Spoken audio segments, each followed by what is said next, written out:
Hi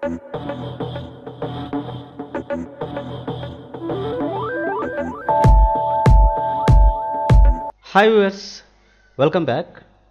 ఈ క్లాస్లో మనము ఒక డాక్యుమెంట్లోని పారాగ్రాఫ్కు సంబంధించినటువంటి లైన్స్ మధ్యలో అంటే లైన్స్ మధ్య స్పేసెస్ ఎలా అడ్జస్ట్ చేయాలో చూద్దాం. చూడండి, ఇప్పుడు చూడండి, నేను ఈ పారాగ్రాఫ్ని సెలెక్ట్ చేశాను. ఈ పారాగ్రాఫ్లో లైన్స్ స్పేస్ అన్నమాట. లైన్ స్పేస్ ఎలా అడ్జస్ట్ చేయాలంటే ఇక్కడ పారాగ్రాఫ్ ఆప్షన్ అని ఉంది కదా, పారాగ్రాఫ్ ట్యాబ్. ఈ పారాగ్రాఫ్ ట్యాబ్లో ఇక్కడ ఇది లైన్ స్పేసింగ్ ఆప్షన్ అనమాట. ఇక్కడ ఆరో మార్క్ ఉంటుంది. ఆ ఆరో మార్క్ క్లిక్ చేసామంటే ఇక్కడ లైన్ స్పేసింగ్ ఆప్షన్ చూడండి 1.0 అనేది సెలెక్ట్ అయింది, టిక్ మార్క్ ఉంది. అదే నేను 1.5 అలా పెట్టానంటే చూడండి 1.5 సెలెక్ట్ చేస్తున్నాను. చూడండి, మనకి ఇక్కడ లైన్ స్పేస్ అనేది పెరిగిందనమాట.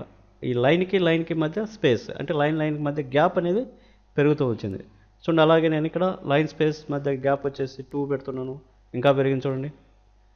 అలాగే 3.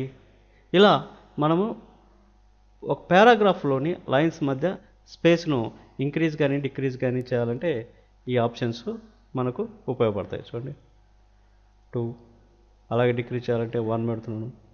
అలాగే ఎగ్జాక్ట్గా మనం టైప్ చేయాలనుకున్నప్పుడు చూడండి, ఇక్కడ లైన్ స్పేసింగ్ ఆప్షన్స్ అని ఉంటుంది. లైన్ స్పేసింగ్ ఆప్షన్స్ క్లిక్ చేస్తున్నా ఇక్కడ సింగిల్ లైన్ స్పేసింగ్ వచ్చేసి సింగిల్, లేదా డబల్ అన్నప్పుడు ఇక్కడ చూడండి లైన్ స్పేస్. సింగిల్ ఉన్నప్పుడు చూడండి ఇక్కడ ప్రివ్యూ చూపిస్తుంది. సింగిల్ ఉన్నప్పుడు ఇక్కడ మనకు హైలైట్ అయినటువంటి అంటే బోల్డ్ కలర్లో ఏదైతే చూపిస్తుందో ఆ లైన్ మధ్య గ్యాప్ సింగిల్ అన్నప్పుడు ఇలా వస్తుంది. అలాగే డబల్ అన్నప్పుడు ఇలా వస్తుంది. అలాగే 1.5 అన్నప్పుడు ఈ గ్యాప్ వస్తుంది. అలాగే అట్లీస్ట్ ఎగ్జాక్ట్లీ మల్టిపుల్ తీసుకున్నామంటే మల్టిపుల్ ఆఫ్ 3 అని ఉంది ఇక్కడ, లేదా మల్టిపుల్ 2.5 మల్టిపుల్ 2 ఇలా సెలెక్ట్ చేసినప్పుడు ఈ గ్యాప్ వస్తుంది అనమాట.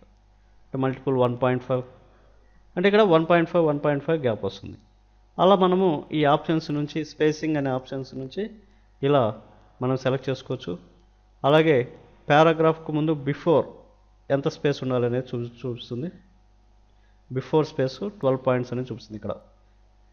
చూడండి, ఇక్కడ కూడా మనకు ఈ స్పేస్ అనేది పారాగ్రాఫ్కు ముందు యాడ్ అయింది.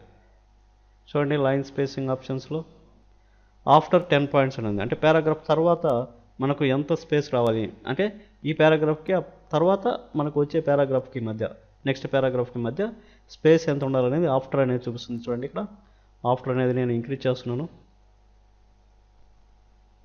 చూడండి, ఇక్కడ మనం ప్రివ్యూలో కూడా చూడొచ్చు 24. ఓకే బటన్ క్లిక్ చేసామంటే చూడండి ఇక్కడ మనకు గ్యాప్ పెరిగింది. అంటే పారాగ్రాఫ్ తర్వాత అనమాట. పారాగ్రాఫ్ తర్వాత స్పేస్ ఎలా ఉండాలనేది ఇక్కడ చూసుకోవచ్చు. స్పేసింగ్ ఆఫ్టర్ నేను ఇంకా కొంచెం ఇంక్రీజ్ చేస్తున్నాను. చూడండి, మీకు బాగా అర్థమయ్యేదానికి నేను ఇప్పుడు 72 ఉంచాను. చూడండి, మనకి ఇక్కడ గ్యాప్ అనేది ఒక పారాగ్రాఫ్ కంప్లీట్ అయిన తర్వాత ఇంత స్పేస్ వస్తుంది, నెక్స్ట్ పారాగ్రాఫ్ స్టార్ట్ అయ్యేకి ముందు అనమాట. ఓకేనా, నెక్స్ట్ పారాగ్రాఫ్ స్టార్ట్ అయ్యేదానికి ముందు ఇంత గ్యాప్ వచ్చేస్తుంది. ఇలా మనము లైన్ స్పేసింగ్ అంటే పారాగ్రాఫ్లో లైన్కి మధ్య స్పేస్ ఎలా పెంచుకోవాలా లేదా ఎలా డిక్రీజ్ చేసుకోవాలనే ఆప్షన్స్ ఈ పారాగ్రాఫ్ ట్యాబ్లో ఈ ఆప్షన్స్ ద్వారా లైన్ స్పేసింగ్ అనే ఆప్షన్స్ ద్వారా అడ్జస్ట్ చేసుకోవచ్చు. ఓకేనా, మిగతా విషయాల గురించి నెక్స్ట్ క్లాస్లో చూద్దాం. Okay, bye, thank you.